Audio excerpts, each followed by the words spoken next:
আপোনালোকৰ নিশ্চয়তাত মই আগতীয়াকৈ ৰঙালী বিহুৰ ওলগ জনাইছোঁ।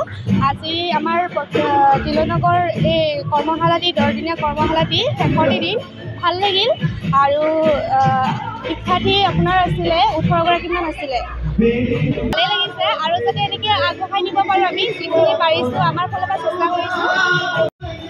বাই আহোম যুৱ পৰিষদ অসম ট্ৰাইবাৰ জিলাৰ মহিলা পৰিষদৰ উদ্যোগত আজি 10 দিনীয়া বিহু কৰ্মশালা সামৰণি হৈছে। ইতিমধ্যে এয়া কৰ্মশালা চলি আছে। আমাৰ ক'ব গ'লেতো 20গৰাকীয়ে আছে। এতিয়া কিছুমানৰ প্ৰব্লেম হৈছিলে কাৰণে আহিব নোৱাৰিলে, কিমান বাৰিষা বতৰ মানে বৰষুণ বতৰৰ কাৰণে কিছুমানে আহিবলৈ বেয়া পালে।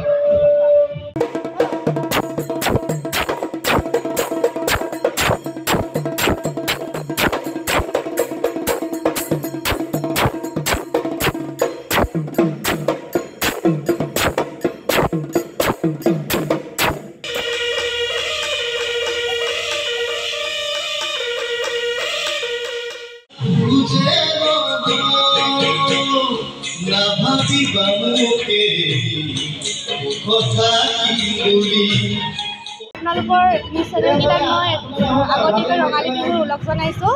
আজি আমাৰ তিলনগৰ এই কৰ্মশালাটি 10 দিনীয়া কৰ্মশালাটি শেষৰটি দিন ভাল লাগিল আৰু শিক্ষাৰ্থী আপোনাৰ আছিলে 18গৰাকীমান আছিলে। ভালেই লাগিছে আৰু যাতে এনেকৈ আগবঢ়াই নিব পাৰোঁ আমি যিখিনি পাৰিছোঁ আমাৰ ফালৰ পৰা চেষ্টা কৰিছোঁ। বাই আহোম যুৱ পৰিষদ অসম ট্ৰাইবাৰ জিলাৰ মহিলা পৰিষদৰ উদ্যোগত আজি 10 দিনীয়া বিহু কৰ্মশালা সামৰণি হৈছে।